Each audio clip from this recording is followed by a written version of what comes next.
Recentemente, um Fórum Brasileiro de Segurança Pública divulgou o relatório mostrando que a violência que atinge as mulheres está crescendo.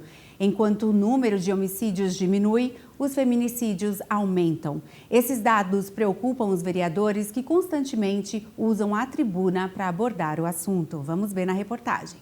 No primeiro semestre de 2022, 699 mulheres foram vítimas de feminicídio, média de 4 por dia, conforme mostrou o Fórum Brasileiro de Segurança Pública em levantamento divulgado recentemente. Os dados foram levantados junto às secretarias estaduais. Entre 2019 e 2022, o aumento no número de casos é de 10%, um número que preocupa e que pode ser subnotificado. Com certeza é um número super preocupante que, de repente, pode até nem espelhar a realidade.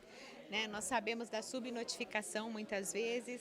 Aqui na cidade de Osasco a gente acompanha também aqui a Câmara Municipal, nós temos 5 vereadores, 5 vereadoras e nós estamos sempre acompanhando essa questão da mulher, da violência contra a mulher e infelizmente os dados são alarmantes. De uma forma geral tem aumentado a violência contra a mulher e é muito preocupante. Feminicídio a gente não passa um dia que a gente não vê uma matéria publicada falando sobre casos, inclusive aqui na nossa região. Então, de fato, a gente tem que intensificar esse trabalho, tem que intensificar políticas públicas voltadas para a prevenção. Feminicídios são os assassinatos que envolvem violência doméstica e familiar, menosprezo ou discriminação à condição de mulher, simplesmente por ela ser mulher. Apesar da lei sobre feminicídio promulgada em 2015, não há um sistema efetivo de levantamento de dados. Muitos casos não são registrados como feminicídio. Os 21 dias de ativismo pelo fim da violência contra a mulher, encerrados no último dia 11, deixaram claro que muita coisa precisa ser feita. Eu fui num evento, a gente teve os 16 dias de ativismo, para falar sobre a violência contra a mulher. Eu falei, a gente precisa falar disso para os homens, afinal de contas são eles que violentam as mulheres. E aí fiquei bastante surpresa, porque esse ano o evento contou com várias ações para os homens, para a gente tentar conscientizar. Mas eu sempre falo o seguinte, primeiro, essa mulher precisa fazer a denúncia, mas ela precisa, para se encorajar, ela precisa de ter respaldo.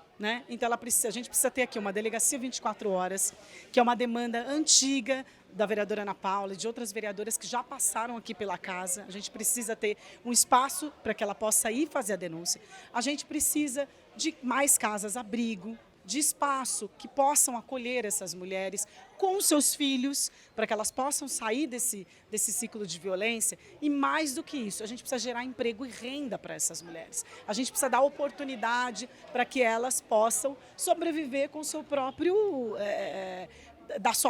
do seu próprio trabalho e sair desse ciclo. No comando do 14º Batalhão da Polícia Militar em Osasco, a tenente-coronel Eunice Godinho enfrenta no dia a dia casos de violência, inclusive contra mulheres. Apesar dos dados revelarem que em São Paulo há queda no número de casos, a comandante aposta no papel da educação para reduzir a violência contra a mulher. É uma questão muito cultural. Nós precisamos iniciar uma mudança de comportamento nos bancos escolares. Eu acredito muito na prevenção, mas se os nossos jovenzinhos, se as nossas crianças não crescerem aprendendo o que é respeito ao ser humano, nós teremos dificuldades em reverter esses números. Se não houver uma mudança cultural, no entendimento das pessoas em relação ao que cada um traz para o Estado, fica muito difícil. Então eu aposto muito na questão de mudança comportamental através da educação. Infelizmente, essa questão precisa ser debatida e denunciada. Se você sabe de casos de violência doméstica contra mulheres e crianças, não se cale. Denuncie ligando para 180.